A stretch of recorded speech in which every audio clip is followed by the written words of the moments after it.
focus really is on a critical reflection. So not so much navel gazing, which Bongani was suggesting we don't do, and he's right, but critical reflection on the LGBTI movements in the region.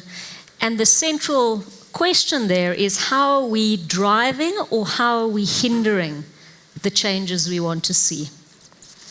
So it's ultimately about the kinds of contributions that our movements are making to the myriad of issues that were raised in the first session, to these shifting contexts, to the narratives we're wanting to see.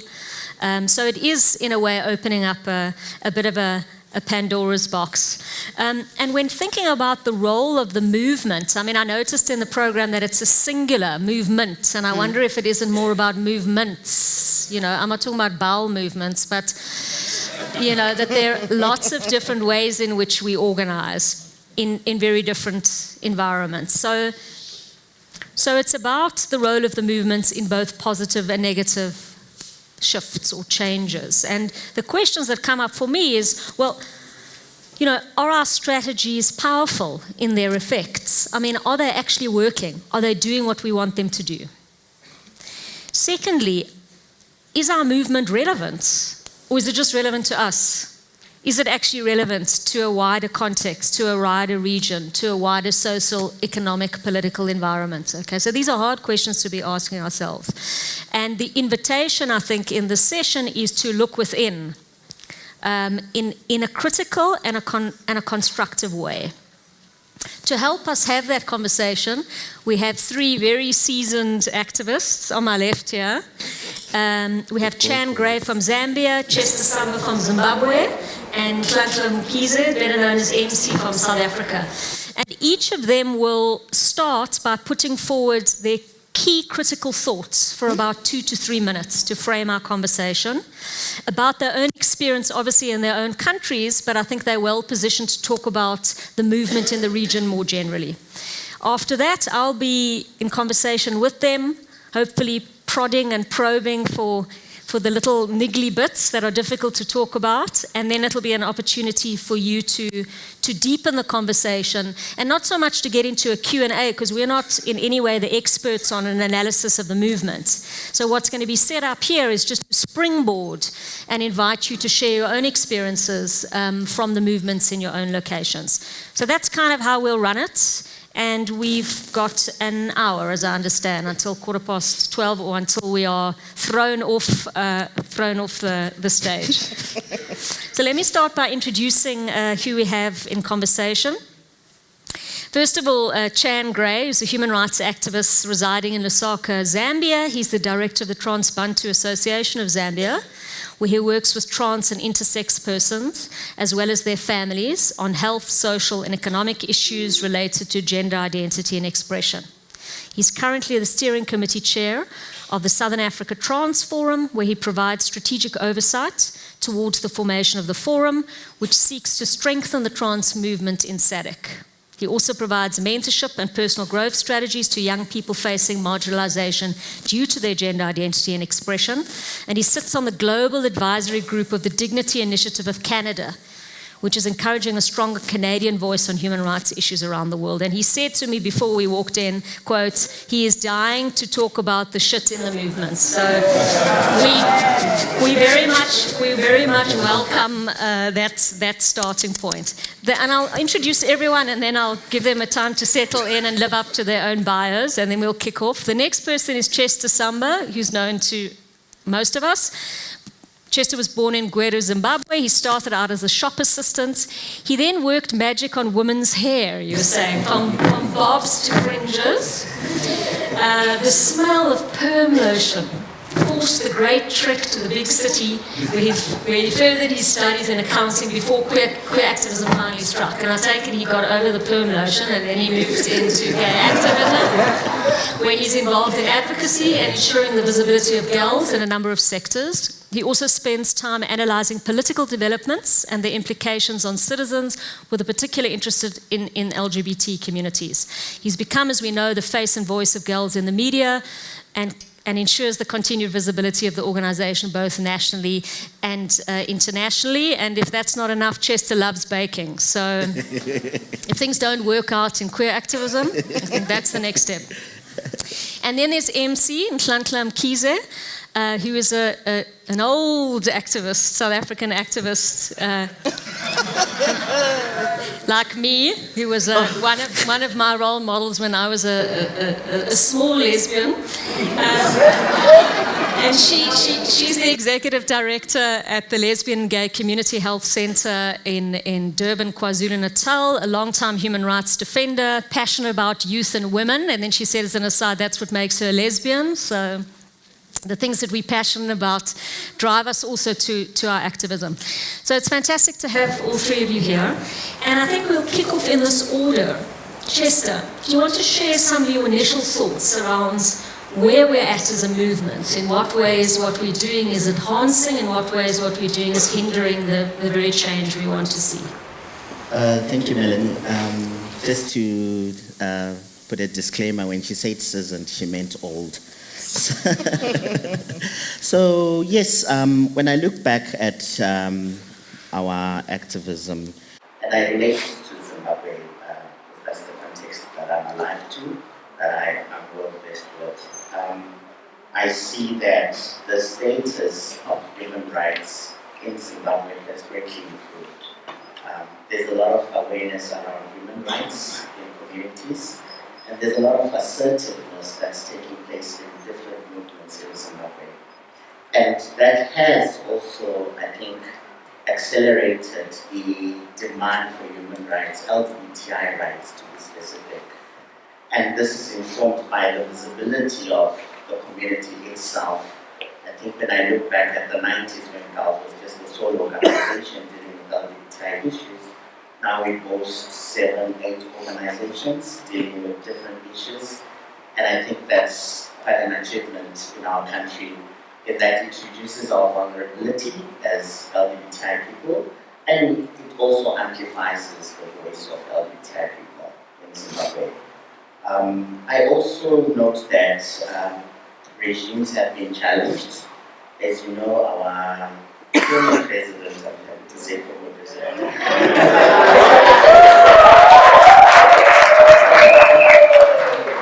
I think he's been very vocal on the continent.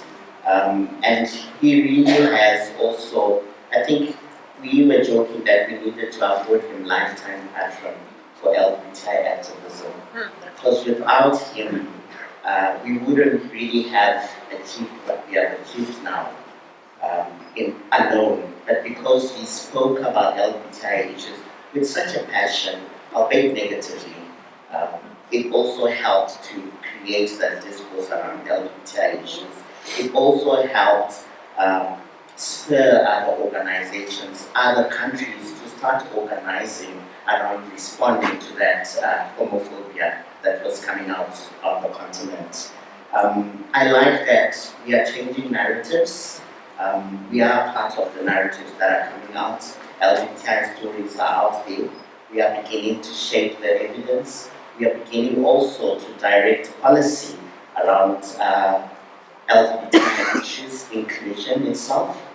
And I think, fast forwarding it to 2017, you see that we begin to put the youth at the core of our responses. I'm encouraged that there's a lot of young activists that are present in this space today.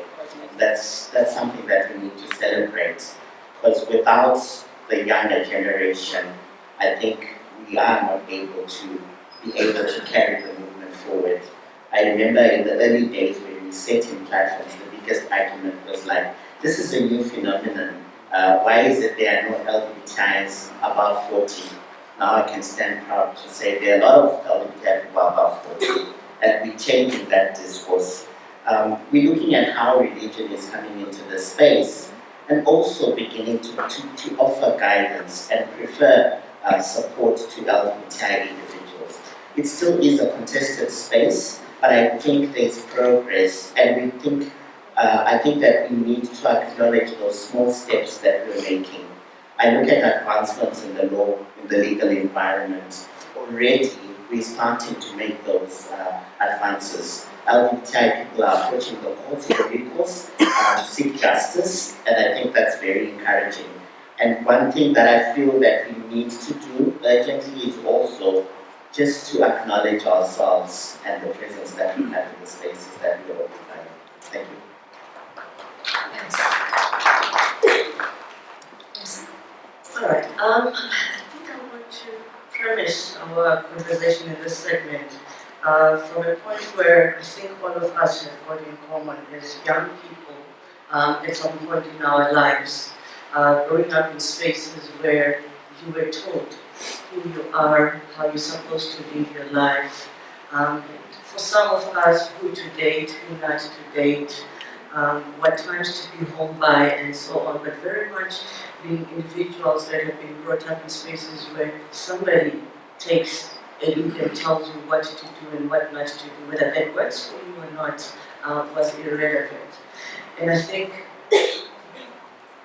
having been somebody that has been brought up in a context like South Africa and the change that one has seen from an apartheid dispensation to a democratic dispensation, I can't help but when one has got into a point where they've discovered themselves as lesbian, gender non-conforming, and however we might define ourselves, to sort of now and again want to go back to that space where everything was black or white, and having to realize what journey it has been to get to the point where one is.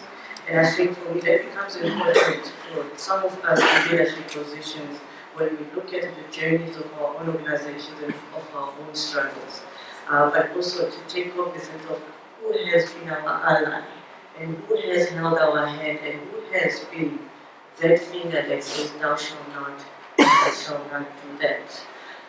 And how you use all of that to sort of groom and nurture and grow you to the person and the movement that you strive to become. And I think as we sort of take stock as to what our role as LGBTI organizations and therefore the LGBTI movement has been insofar as advancing the change that we have seen, or perhaps even hindering what could have been the realities for a variety of our people, it's just LGBTI, but the greater good for all.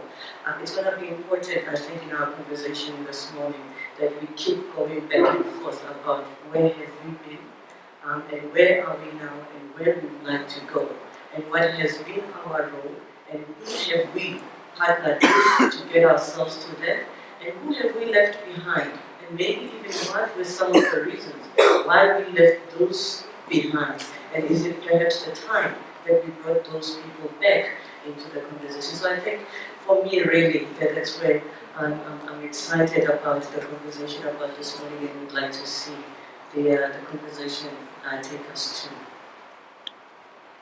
Thanks, Kathy. You in chat?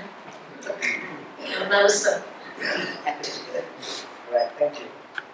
I think my reflection right now is mostly a challenge with the seniors. Ourselves. In terms of, again, I'd love to comment on the young people in the room. We never had this like 10 years ago.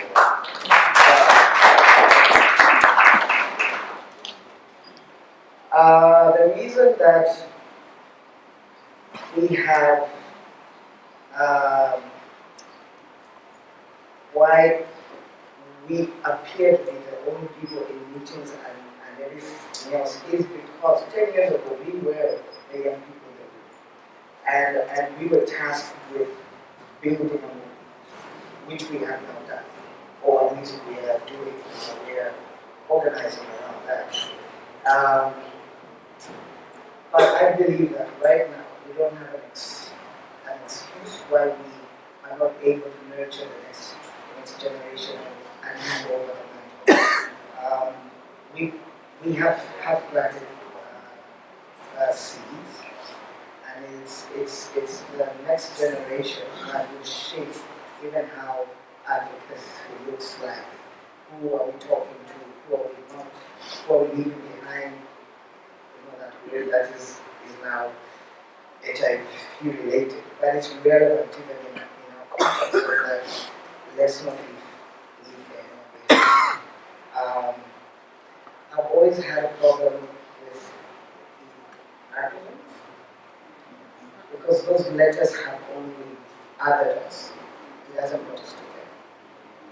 It's become an issue of, as I begin organizing, I begin with my identity first, and not realizing that we have common challenges, as well as being unique in our identities. So that is what I'm bringing. And it's an issue of how we move forward as a pioneering activist. Great, thanks, super. A couple of questions, and then maybe just to start with you, MC. You know, you raised the issue of back and forth and thinking critically about the histories of movements, the histories that got us to this particular gathering, in this particular moment that takes this particular shape, if you like. And I wonder if it doesn't tell us something about this idea that change doesn't happen, even though Western civilization, so-called, wants us to believe that change, you know, the march to progress is a straight line, right? Things get better and better, and every step you take, you progress. I think that our movements show us that progress is back and forward and back. Sometimes we go in circles a little bit. And actually, sometimes when we make the greatest gains, we are met with the fiercest backlash. And in that moment, we think we haven't made progress, but in actual fact, we have. So I want to suggest that this process of change is not a straight line that moves from good to bad. And we can see how people are invested in that idea, right? Certain cultures need to move from good to bad. So if change is not straight and it's circular and it moves back and forth, what does that mean for our movements? What does it mean for how we do the work that we do and who we do that work with? I think it's a tough one because if you look at how we've organized ourselves, it's been very much starting from the who we are. So it's been about winning liberties insofar as this is who I am, and I need my identity to be respected. I need my identity to be understood. If I look at just how liberation in South Africa, insofar as LGBTI has unfolded, it's the first struggle after the concept of equality was born in the constitution was we wanted to decriminalize same-sex sex. So it was about the personal. It was about what for us made us seem different, made us seem alien, immoral. And the trick after that was then, how do you build from that?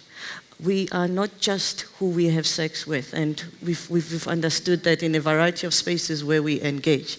But as already indicated in the earlier conversation, we are young people, we are elder people, we are women, we are black, we are white. There's a whole lot of struggles that we should have been associating ourselves with. But at the same time, if we look at our countries, it seems the way to advance tends to be more political than otherwise. And of course, we talk now economic development and a whole lot of other spaces that we're supposed to be active at. But the question is, how do we, just if it means we go back and forth, check in with each other about have we advanced enough insofar as who we are and how we understand each other? If it means that the struggle in the beginning was just about being lesbian and gay, and of course we've added the other alphabets in the acronym, and we continue to, but the question is, in moving us forward, how do we continue to name ourselves? If we're going to be opening up organizations, are we starting them just based on, as a trans person, as a lesbian, are we finding different ways of organizing ourselves apart from just our own identity as sexual identity, gender identity? And I think for me that's where now and again I think we get caught. When I look at the number of organizations that are starting up, we're still mobilizing in that. We're forgetting that some of us are unemployed, without land, We are not involved in the landless people's movements. We are not involved in job creation movements. So it's, for a moment there, we're still on that. We are gay, we are proud, we are lesbian, we are proud, we're trans, but we're more than just that. And we need to be speaking a little bit more broader and being active a little bit more.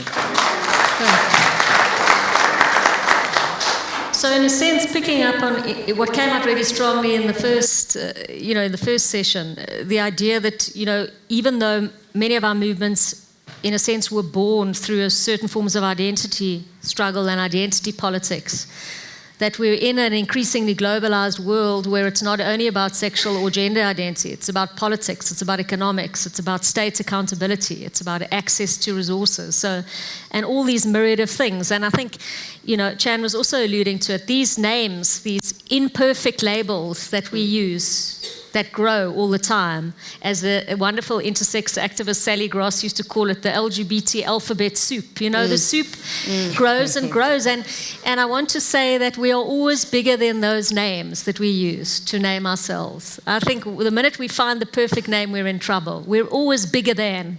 We're bigger than any label. We're bigger than any other descriptor, and I think you're challenging the importance of recognizing that, to think beyond these confined identities that we sometimes work with.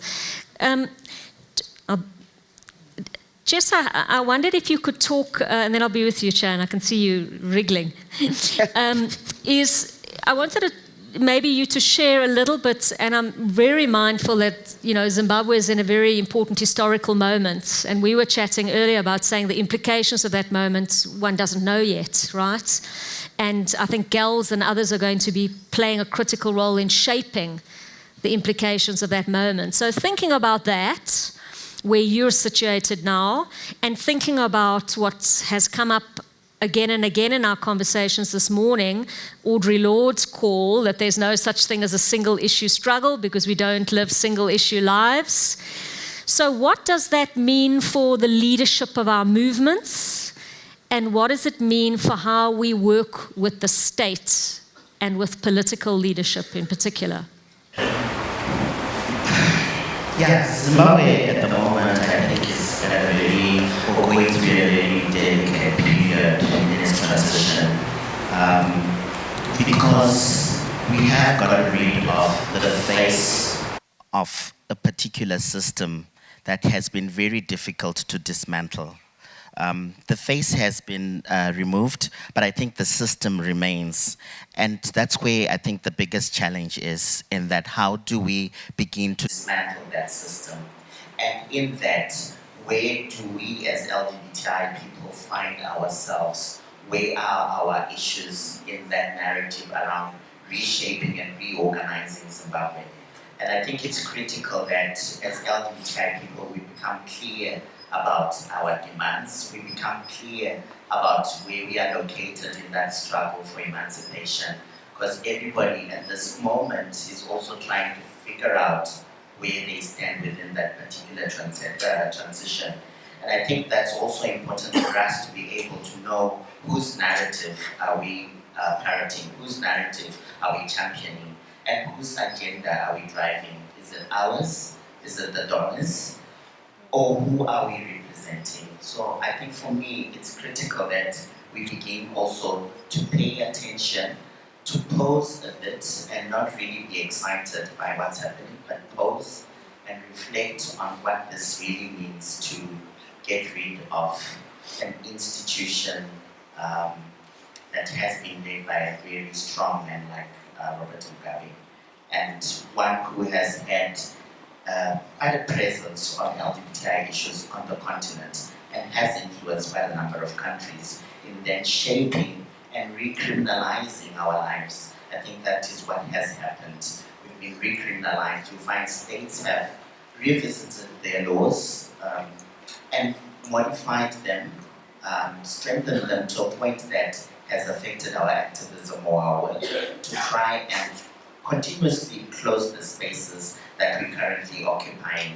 So what do we need to do to be able to defend the space that we're occupying, and at the same time be able to think and be able to act in a way that also ensures that we accelerate the change that we want to see. And I think that's critical for us at this point in time, and not to be missing in that conversation where Zimbabwe is being redefined. Just picking up on what Chester's talking about, the agenda, whose agenda are we advancing? And then, of course, the question, the elephant in the room is, what is our agenda? I mean, sometimes it's assumed, we know, and we all have the same agenda. And so my question to you is really looking inwards, and mindful that inside our own movements, there's a lot of contestation. It's almost, there's a struggle within a struggle, right? It doesn't have to be a bad thing. But we're struggling amongst ourselves to set the terms for the change we want to see. So looking within and thinking about what people have said, there's been incredible heightened voice and visibility of LGBTI people on the continent. And I always believe in the moment of visibility, every moment of visibility, there's something sometimes that's outside of the frame, that's not quite visible. And so the question is, what are the invisibilities in our movements? And I'm putting you on the spot because you wanted to talk about the difficult things. And tell us about where you think we're at with these internal struggles. I think first we need to also ask ourselves, how does change happen? It's where you have the dollar sign, and then who's bringing that funding, right? So any progress happens is happening because of who's funding it and how influential they are within your context as well.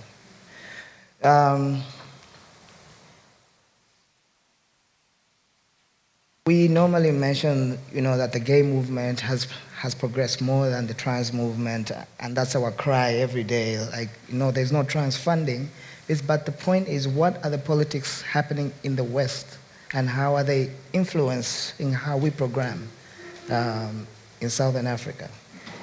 No one asks that question because, again, as activists, we are slaves of our own salaries, right? We have not expanded our view in terms of, if I left activism, what will I do? And that's why maybe also leadership doesn't move along, right? Because that's the only income you have. And now, the internal politics begin. Because you have I can give an example of the Southern Africa Trans Forum. We have over about 14 groups now, that are emerging in the region. But we don't ask the question, why is there a need for another group? Or in one country you have 8, 9 groups. You know what I mean? Yet it's the same agenda, It's the issue of we're not empowering ourselves. And we're looking at the movement as a cash cow, right? Which it's not. It's people's lives at risk. Okay, and now leaders are looked at. We're getting fat at the detriment of the community member, and that's why that community member opens another group. Okay, I'll have my own thing, right? Because we don't do check-ins even with ourselves. Are we contributing, or are we hindering, or are we creating a mess that that we will not fix in another 10 years. So it's issues around money, right? Or donor A comes in and tells you you'll be doing PrEP. And PrEP is not your high agenda.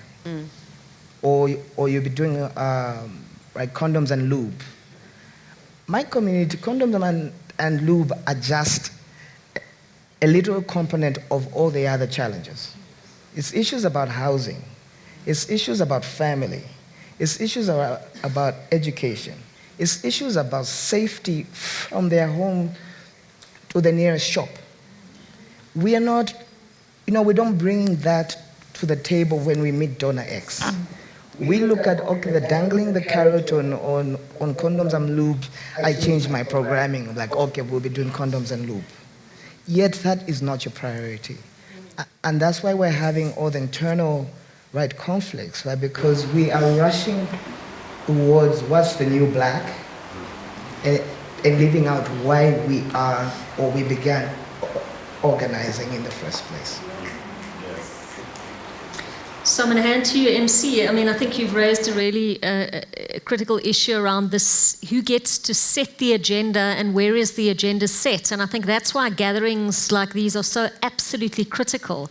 That if one has a critical mass of LGBTI movements and activists who are going in a concerted and coordinated way to donor communities and saying these are the agendas that we need to be advancing, it's very, very different to having to toe particular lines. And I think you've raised a critical issue around the forces outside of our movements that often steer what our priorities are, and how do we push back, how do we speak back to that in ways that also bring people along, bring allies potentially along. MC, you wanted to add? Well, I think that that's exactly where the problem is. And I think where we're looking at our organizations and therefore our movement insofar as how we are hindering process or enabling process is exactly that if it means that the focus is on just the queer issues in one lens, just looking at sexual identity and gender identity, and not allowing ourselves to grow bigger than that.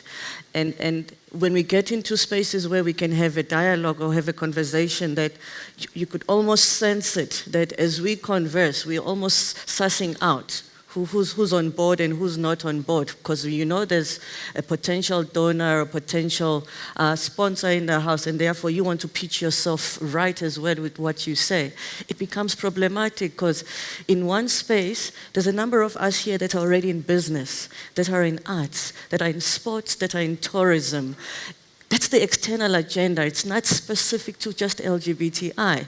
And of course, there's a whole lot of growth for LGBTI in however we identify ourselves within those spaces. But for as long as the leadership within the current LGBTI organizations, one, but also individual that identify as LGBTI themselves, don't find themselves safe within those LGBT organizations to sort of come in and say, hold on, we can't keep talking about health. We can't keep talking about lube and, as you're saying, when what is pertinent to us is where am I going to get my next meal? And how, as an organization, we are looking at income-generating activities is problematic. And I think when we're looking at how we as leaders, how we as organizations that have identified ourselves as LGBTI are hindering the progress of the movement, for me, that's where it starts. It's how, from a leadership perspective, you view your world. Do you do the back and forth? What brought you here? And what else is there? It shouldn't be about where my next income is going to come. It should be, what is it that is the bigger vision for my community, beyond my community being lesbian, gay, bisexual, and transgender. I'm more than just that. So why can't I see more of that in others? What is the hold-up? And we have to fight each other. And of course, that's the shit you talk about. That, you know what, that's the problem. We get stuck in that mentality and we want to hold on. We need to let go. And to let go means allow others into the space and allow each other to grow. And in fact, tell the donors where to get off if we must. Cool. Okay, good. So before, I've got one last question for Chester, and then we'll open it up to hear because I'm hearing lots of so it'll be good to hear what's in your minds. And it's about this issue of the generational shifts, which are not only about age, I must say, just as an older person, but also about how long one stays in certain organizations and in certain struggles, right? Some of us never leave. So I'm curious to know whether there is an anxiety around older activists who've really, in a sense, built their identities around their activism, whether there isn't an anxiety around new forms of organizing, because we are not familiar with those forms and we have an idea that there's a real struggle. Struggle is fought like this. We created that in South Africa. This is real struggle. And the other stuff that's happening there, not so much. So I'm being provocative. Like, is there a genuine anxiety that there are new forms of advocating, of organizing, of communicating? The digital, technological explosion has raised that issue, both the possibilities of that and also increased surveillance, increased knowing exactly what we're doing when we're traveling to Tanzania, all of that stuff, right? So the two come hand in hand.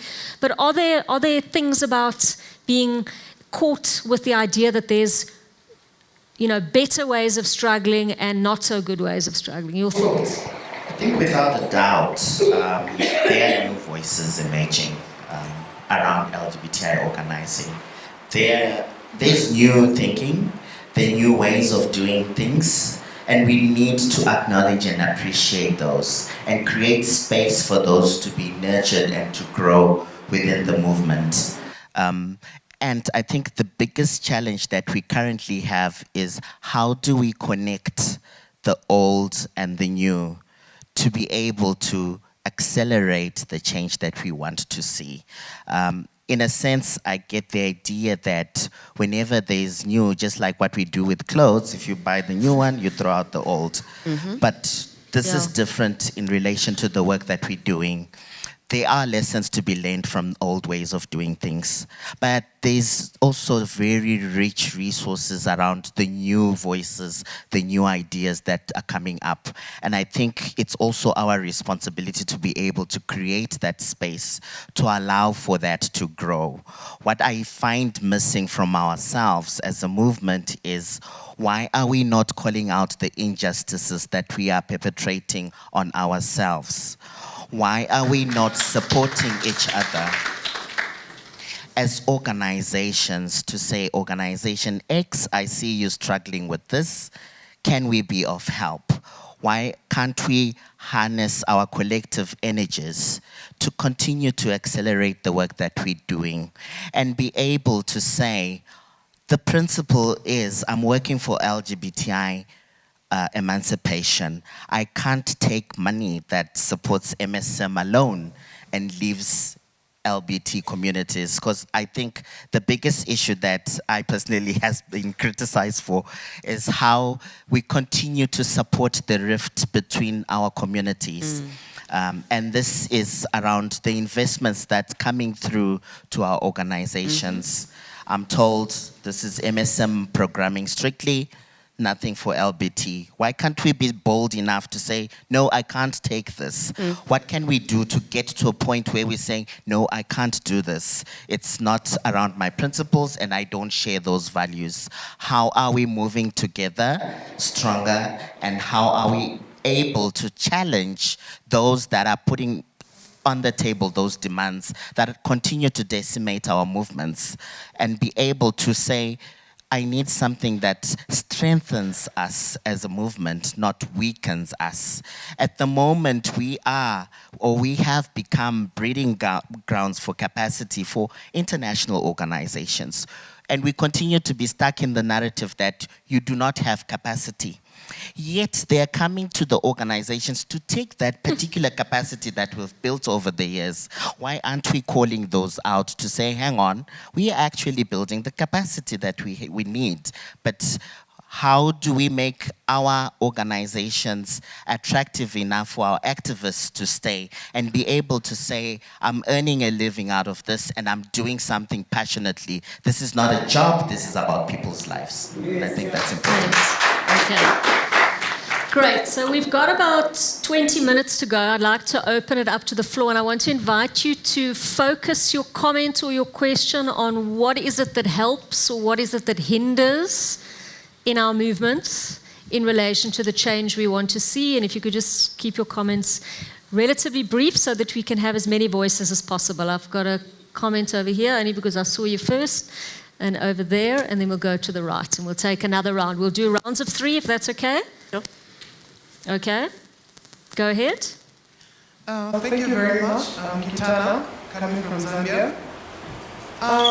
Just to echo more about what has been already been spoken, when you talk about the acronyms, I feel like it is really one thing that is putting us as activists aside, not focusing on the agendas that we are talking about here. If we can set up the agendas, but if our internal politics still exist, we will be able not to go anywhere. Because I feel like, in line with the theme that is talking about accelerating change, how do we accelerate change? Meanwhile, we have got a marginalized community inside marginalized community, of which that is not worth it. I feel it's high time we stood up for what we want. If we want to see the change that we want, it starts with everyone who is in here by not pointing that is a trans person, that is a gay person, that is what. These labels have always misled us, like, because like when we see from the time the movement started, some of us were not even there. It's just now when we are realizing, like, I need to do this, I need to participate in such and such. So like it's everyone's efforts and passion for us to move on forward. Like, it's not very easy though, but we can still do it when we believe. Thank you. Thanks. Yeah? So I think there's two things that I'd like to point out, and they, by the way of hindrances. As we pointed out, there are a lot of youth that are sitting in this room, and the youth voice seems to be drowned out often by older, established organizations. And the challenge that we're sitting with is that you go to the organization and make mention of the fact that change needs to occur in order for work to be done, but the organizations become stagnant for the reason of funding. And this becomes a huge challenge, especially when thinking about who we now endearingly calling older activists.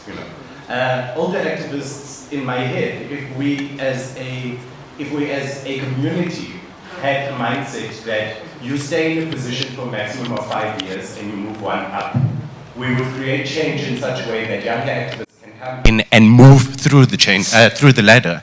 Because ultimately we sit with stagnant ideas because old people are worried about security, and it's killing our movement.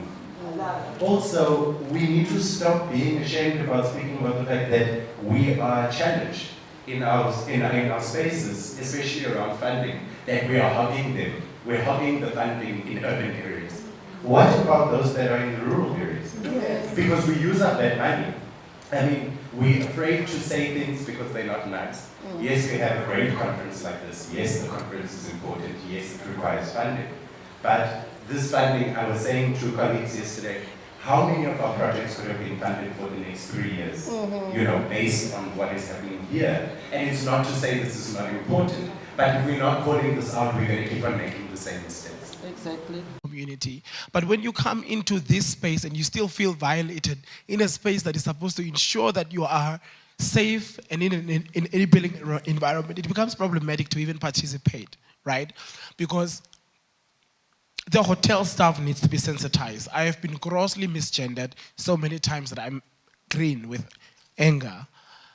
Even with other staff that are wearing the other foundation t-shirts, misgendering you, even though you correct them. Continuously, you have to deal with these issues. And these are spaces that are supposed to be for us, by us, and we are supposed to be supporting one another, working with one another, ensuring that we are in an enabling environment. So you cannot come to a space where it is supposed to be for you, yet you feel violated, you feel stigmatized and discriminated within. So I would suggest that going forward, we as organizations need to ensure wherever we are having workshops, trainings, whatever, we need to sensitize the staff of the hotels, the conference venues, anybody that comes into contact with our communities. We need to sensitize them to be very sensitive towards us and our gender identities and sexual and orientation. Thank you. Thanks. I'm going to throw it back to the, I've noted you, I'm going to throw it back to our panelists, see if you've got anything you want to react to, respond to, and then we've got time definitely for another round. Okay. Thoughts? For me, I think what really came out were just comments around what they see, what they feel is happening in the movement. But I think we really need to reflect on the issues that are coming up and create the space for those conversations to take place. What we miss in our movement is that space to have those difficult conversations, space to address issues of wellness. And I think that's key for us to be able also to tackle where we think we should be going with our movement. We define our agenda, we lay out our fears and anxieties on the table, find strategies around how to support each other, overcome those issues, and really also support the young leadership to take this movement forward. Because there's no way we're going to sustain this movement if we are going to rely on the ideas that I came with into the movement in 1995. Things have changed, technology has changed, the society and the communities that we are living in and trying to speak to are also progressing in terms of the ideas that they have or their response towards LGBTI presence, visibility, and activism. I would like to talk to the issues about outreach in the rural areas, or taking the conference to the rural area. I think the challenge that we have is that we're not creative in our fundraising also, right? We are worried that if we take it out of the urban area, that the donor will not be interested, right? Because there's issues of accountability and whatnot, right? How many numbers that you report? Because it's always about numbers. Right? How many people that attended your workshop? That's not an outcome. You know what I mean? So we lack the creativity around how do we fundraise and branch out. And that voice in the rural area is the voice, that would drive our African narrative, which is missing. I think even if it means we sort of found ourselves in a space where we were able to brainstorm and be creative, I think the challenge that we're finding ourselves again and again, and it's a pity that a lot of our work relies on somebody providing us with a startup. Because if you just had to remove the startup, we'll be doing amazing things. We'll be in a much, much different space than we are right now. And I think for me, it's acknowledging that as we speak, there is a whole lot of work happening, even at grassroots, but it's not being seen because there's no funding directed to it. And of course, a lot of our funders right now are not excited about going to grassroots. We've had donors that would come into KZN or South Africa in KZN, we feel like, can we take you on a tour on a variety of villages, and they'll give you this, my flight, is it gonna be safe? Do we have the right cars for it?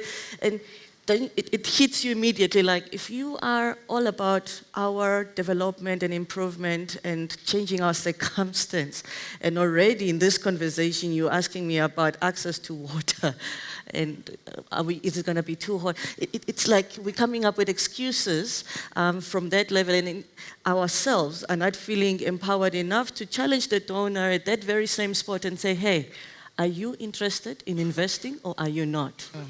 And even if it means I challenge the donor at that space, the worry is, would you do the same in Zimbabwe?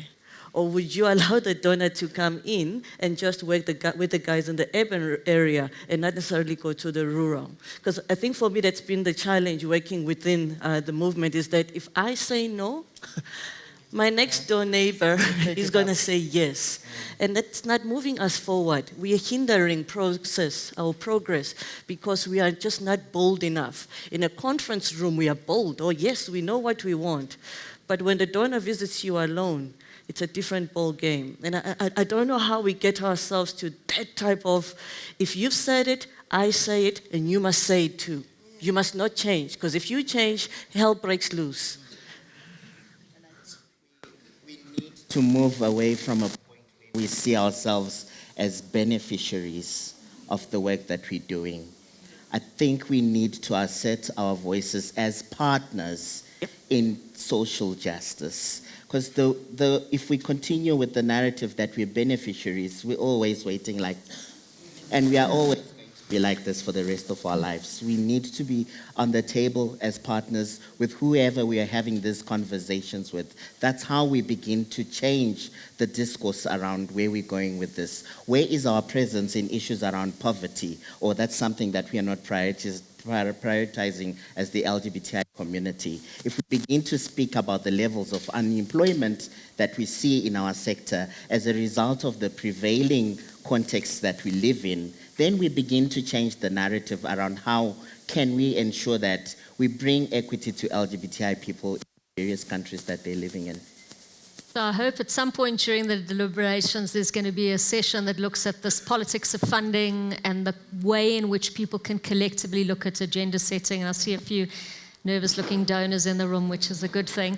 So I'm going to take 3 very short, sharp, pointed questions. There was a person at the back there. I didn't want to lose you. And I'll take you over there. And I've neglected the far end. So the person right at the back. Yeah, that's you, Jabo. Over here, right at the back. I don't know. Who's here? Sorry, it's impossible to give everybody a voice. The one on the right was first. Okay. Okay, my name is Tembile Gomete from LBQRS in Swaziland. I just wanted to add on being creative and all. In my organization, we do funding where we form groups and then we do theater, powered nights, and dance. And then in that way, that is how we generate our own funds without expecting money from the donor. And then there's this question for me. I'm not saying it's from where I'm from or what, but then with the people who are on the board, you find out that they're embezzling funds. And you point it out to the donors, but then at the same time, there's nothing that is being done to them. And that makes our work, you're not able to work because there's no money. And you even alert the donor that that financial report you've just received has been doctored. So what do you say about that? Thank you. Who's over here? My name is Figile. I'm from South Africa. I just want to know what would it take for us to be self-sustainable. And I'm sitting here, I'm thinking about starting businesses, whether, you know, we form cooperatives, like as organizations have business desks that will, whether that is part of our core business. But I'm thinking, what is stopping us from even getting into the property industries, whether it's agriculture and farming and whatever, not in isolation, you know, maybe not categorized by gender politics, but, you know, getting in those spaces where we are able to say to our partners, we would like you to invest in initiatives that would create businesses so that we are self-sustainable.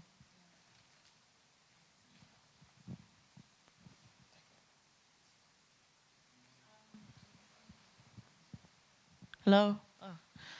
Hi, my name is Kanya Sanomoy. I'm from South Africa. So I just really wanted to address accountability and justice within the community and the movements, and outside of the community and movements. And I'll pose this as a question to the panelists as well. So firstly, just to dismantle the idea of a safe space, because even in the LGBTQIA community, there are people who have class privilege, people who are able-bodied, people have white privilege, people that have like levels of privilege, right? So we can't sit here and be like, oh, we're all in the same position. Nah, we're not. So there needs to be a very genuine conversation about how, you know, within the community, how we hold ourselves accountable, right? So if I have cis privilege, that's something I need to take very seriously because I'm implicated in every act of violence and trauma that the trans person experiences, whether I did it or not, but it was done in my name. secondly, I'm asking Keep this. to one. Okay. Yep. Sorry, just in the sake of fairness, I did Yeah. ask people to keep to 1 point so we can get more voices. Is that okay? Thank you. Somebody right at the back? Yeah. Hi, I'm Jabu from Iranti. I tried not to speak because I wanted to kind of just listen in, but I feel it's an opportunity that I'll miss if I don't say something. And that is to say that we really, I hear the negativity and the concerns and the hindrances, but I also want to ask us to rise up in terms of thinking about what are the things that we are doing to effect change. I think there are movements around religion. There's movements around traditional systems that are changing. There's movements organizing parents and families. You know, I think there's just such diversity, and I think the generosity of change starts here in this space. It starts with us, right? How generous we are in listening to each other in this space at the tea time, kind of offering that time in terms of there are many people in this space that come here with many vulnerabilities, and how are we making time to engage with those vulnerabilities? And I think one of the hindrances that I want to raise is this notion of celebrity activism that's rising in this movement, that we need to address what is celebrity activism versus collective activism.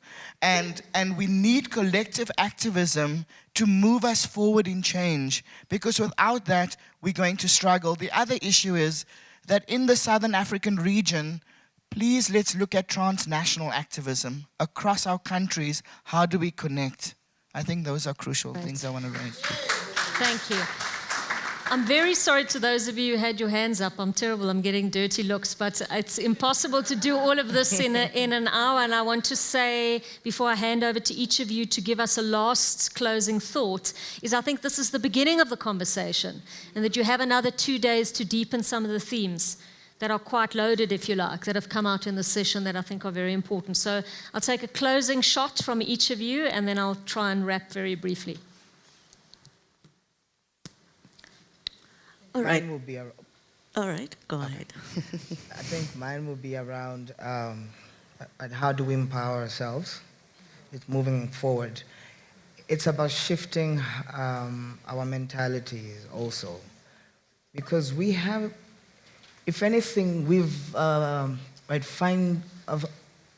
fine-tuned our victimhood.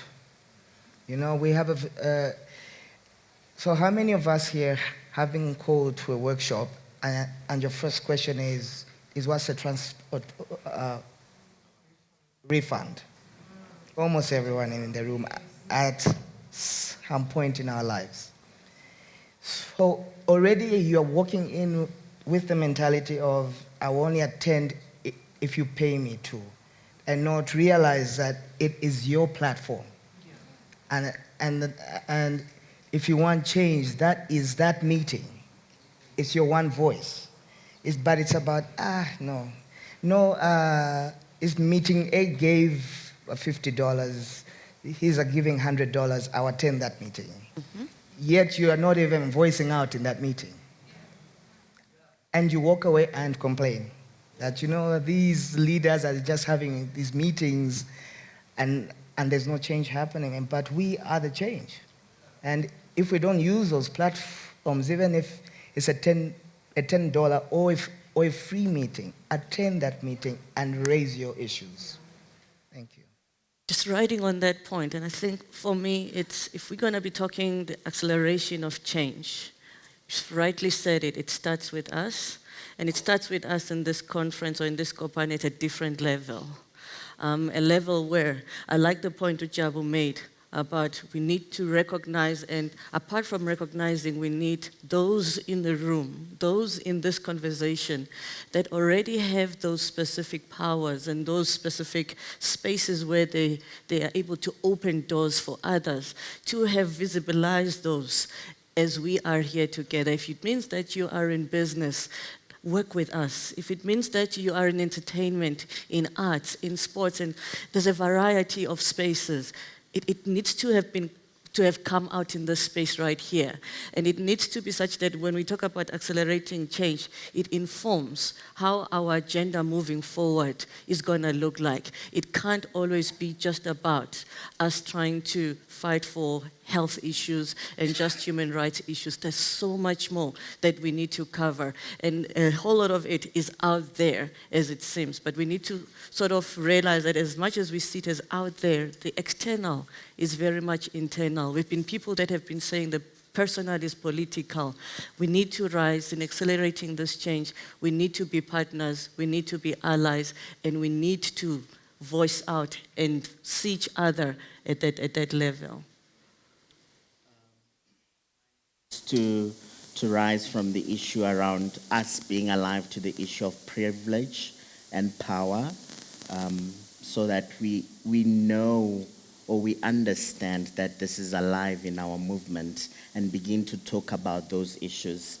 How do we bring on the table the missing voices that are critical to also accelerating the change we want to see? The rural community, the unemployed, and all the other issues that we're battling with in our communities. And the issue of investment really is one conversation that we do not need to shy away from. Let's talk about what is the form of investment that we need. And it's sometimes not always financial. It can be time. It can be also space. So we really need to think and think and think about what we can do together collectively. Thank you. So just in bringing it to a close, something that sort of struck me was the question of like, where is this change that we're talking about? Where is it actually happening? And it strikes me that it's actually happening everywhere. And there, I think, in a way, we can learn from our worst detractors. You were told who you are, how you're supposed to live your life.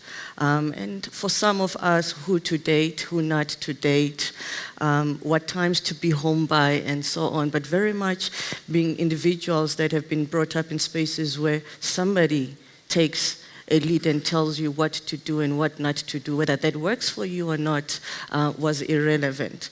And I think having been somebody that has been brought up in a context like South Africa and the change that one has seen from an apartheid dispensation to a democratic dispensation, I can't help but when one has gotten to a point where they've discovered themselves as lesbian, gender non-conforming, and however we might define ourselves, to sort of now and again want to go back to that space where everything was black or white, and having to realize what journey it has been to get to a point where one is. And I think for me that becomes important for some of us in leadership positions when we look at the journeys of our own organizations and of our own struggles, but also to take cognizance of who has been our ally and who has held our hand and who has been that finger that says thou shalt not and that shall not do that. And how you use all of that to sort of groom and nurture and grow you to the person and the movement that you strive to become. And I think as we sort of take stock as to what our role as LGBTI organizations and therefore the LGBTI movement has been insofar as advancing the change that we have seen, or perhaps even hindering what could have been the realities for a variety of our people, not just LGBTI, but the greater good for all. It's going to be important, I think, in our conversation this morning that we keep going back and forth about where have we been, and where are we now, and where we would like to go, and what has been our role, and who have we partnered with to get ourselves to that, and who have we left behind, and maybe even what were some of the reasons why we left those behind, and is it perhaps the time that we brought those people back into the conversation? So I think for me really that's where I'm excited about the conversation about this morning and would like to see the conversation take us to. Great, thanks, MC. You ready, Chan? Another sip. Right, thank you. I think my reflection right now is mostly a challenge with the seniors, ourselves, in terms of, again, I would love to commend all the young people in the room. We never had this like 10 years ago. Very much. The reason that we have why we appear to be the only people in meetings and everything else is because 10 years ago we were the young people in the room, and we were tasked with building a movement, which we have now done, or at least we are doing now. We're organizing around that. But I believe that right now we don't have an excuse why we are not able to nurture the next generation and hand over the mantle. We have planted seeds, and it's the next generation that will shape even how advocacy looks like. Who are we talking to? Who are we not? Who are we leaving behind? You know, that word that is now HIV related, but it's relevant even in our context of like, let's not leave anyone behind. I've always had a problem with the acronyms because those letters have only othered us. It hasn't brought us together. It's become an issue of, as I begin organizing, I begin with my identity first, and not realizing that we have common challenges, as well as being unique in our identities. So that is what I will bring on this panel, is an issue of how are we moving forward as the pioneering activists in the movement. Great, thanks, super. A couple of questions. I mean, maybe just to start with you, MC. You know, you raised the issue of back and forth and thinking critically about the histories of movements, the histories that got us to this particular gathering, in this particular moment that takes this particular shape, if you like. And I wondered if it doesn't tell us something about this idea that change doesn't happen, even though Western civilization, so-called, wants us to believe that change, you know, the march to progress is a straight line, right? Things get better and better, and every step you take, you progress. I think that our movements show us that progress is back and forward, forward and back. Sometimes we go in circles a little bit. And actually, sometimes when we make the greatest gains, we are met with the fiercest backlash. And in that moment, we think we haven't made progress, but in actual fact, we have. So I want to suggest that this process of change is not a straight line that moves from good to bad. And we can see how people are invested in that idea, right? Certain cultures, they are everywhere. They occupy all spaces. Like, they don't say, oh, this is the only place we must work. We must only work in grassroots, or we must only work in parliament, or we must only work in the judiciary. They make sure that they are absolutely everywhere with their narratives. And they're not precious. And in a sense, I often remind myself of the power of that, because that's how you build your own power. That's how you build your own narrative, is you occupy every single space there is to put in an alternative, to put in another possibility. So I think we'll end on that note, and can we give our panelists a big hand of applause, and yourself. Thanks.